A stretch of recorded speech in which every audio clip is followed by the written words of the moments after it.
안정적인 미래 설계를 위한 진짜 재테크 방송 완전 정복 부동산 플러스 손문선입니다. 10월은 가을 이사철인 만큼 부동산 거래가 활발한 시기인데요. 하지만 올해는 다소 좀 다른 모습을 보여주고 있습니다. 정부의 고강도 대출 조이기 영향에 거래는 줄고 매물은 쌓이고 있는 모습이 보이고 있는데요.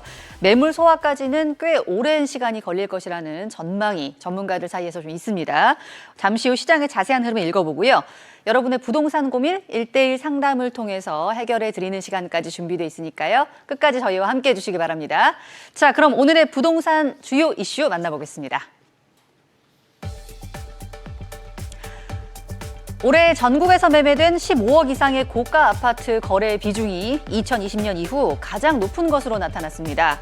10건 중 8건은 서울에서 거래됐고요.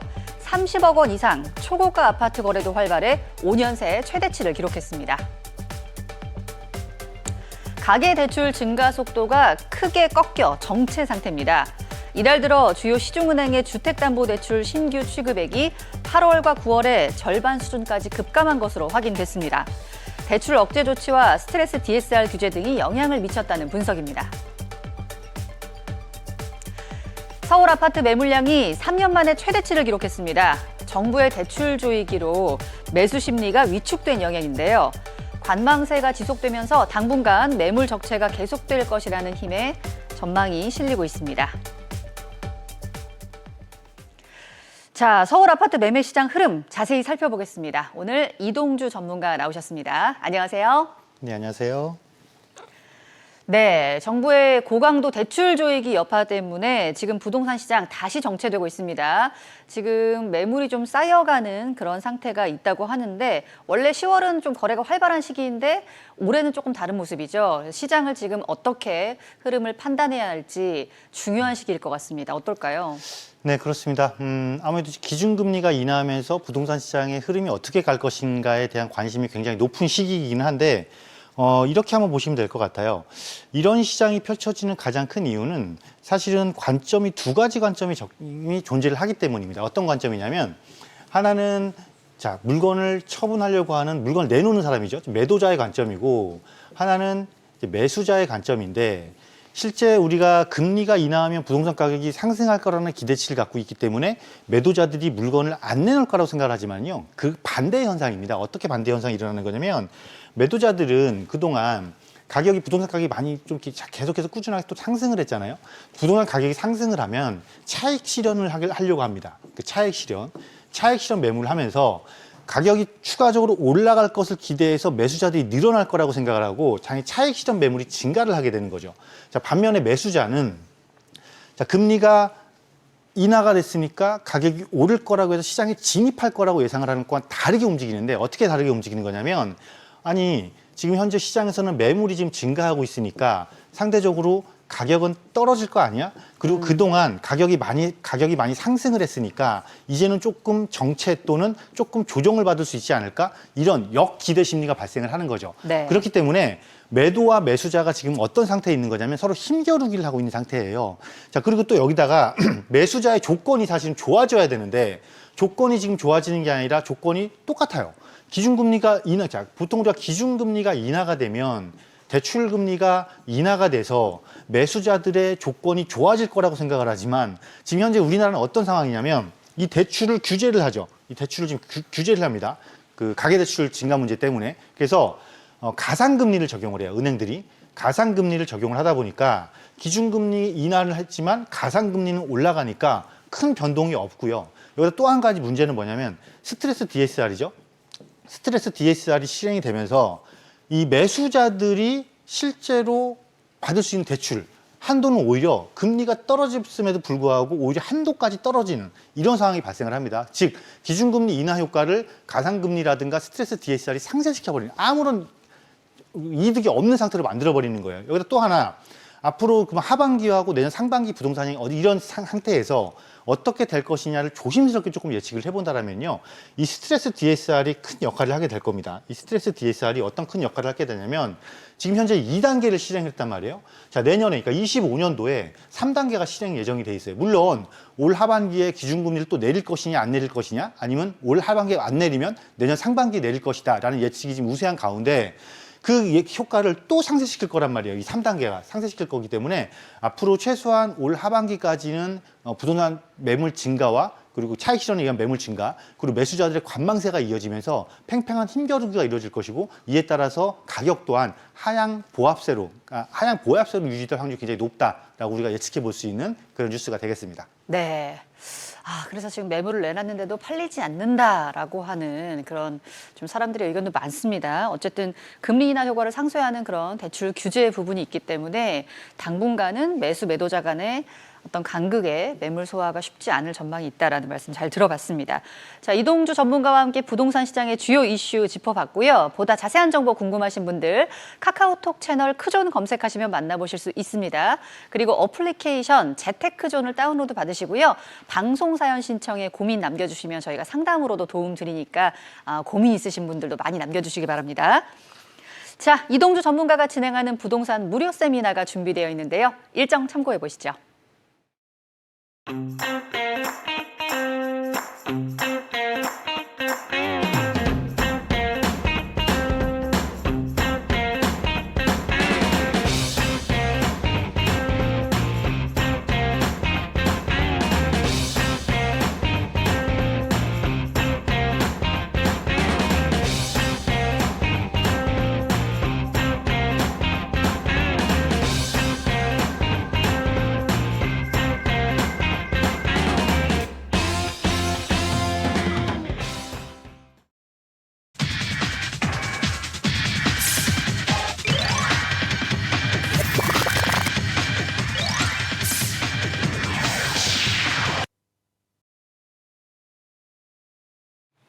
지금 부동산 시장에는 어떤 일이 일어나고 있을까요? 알아두면 도움되는 부동산 정보 알기 쉽게 전해드립니다. 자, 이번 시간에는 한혜영 전문가 나와 계십니다. 안녕하세요. 네, 안녕하세요.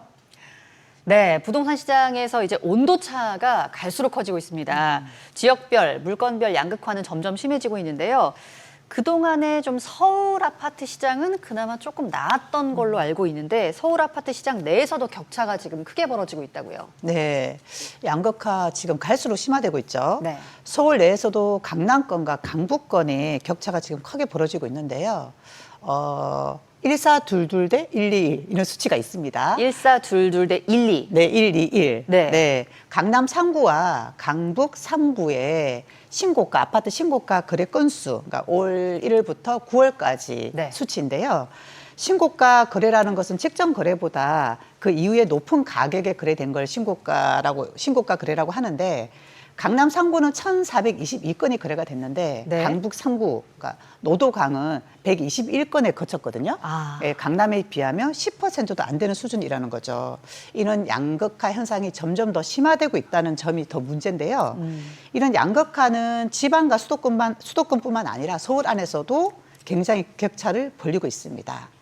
이런 문제는 주거 불균형을 초래하고 부동산 시장 전체에 구조적인 문제로 자리 잡아가고 있는데요.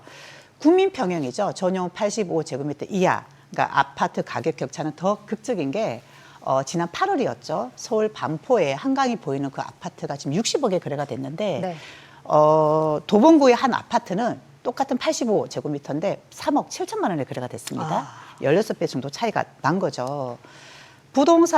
서울 부동산 시장의 양극화는 단기간에 해결되는 문제는 아니거든요. 네. 왜냐하면 강남권의 인기는 쉽게 식지 않을 거고, 그리고 강북권의 가격 상승은 분명 한계가 있을 거기 때문에 정부의 적극적인 해결 방안이 굉장히 필요한 상황입니다. 네. 자, 지금 뭐 서울 내에서의 격차도 이 정도로 심한데 청약시장에서의 양극화도 뚜렷합니다.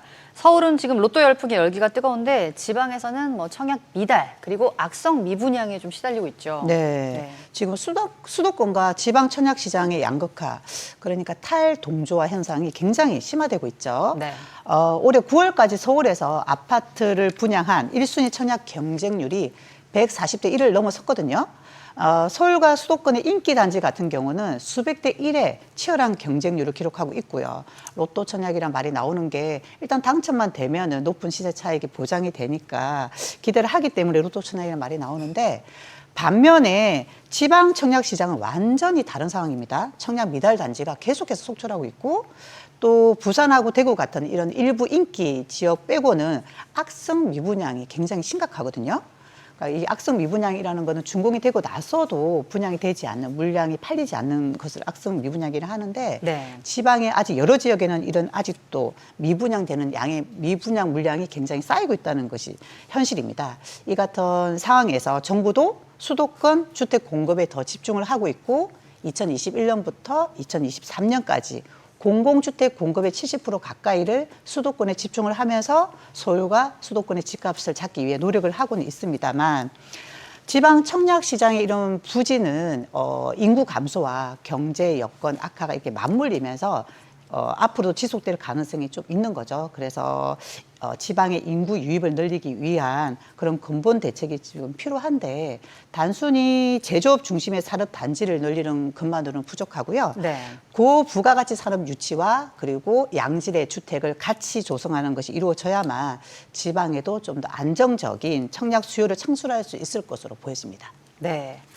자, 그리고 부동산 양극화하면은 또 한 가지 빼놓을 수 없는 게 또 비아파트 시장입니다. 네. 워낙 그동안 좀 침체가 있었는데 전세 사기 여파로 더 좀 영향을 받았었고요. 네. 빌라 시장 침체는 또 계속되고 있죠. 네.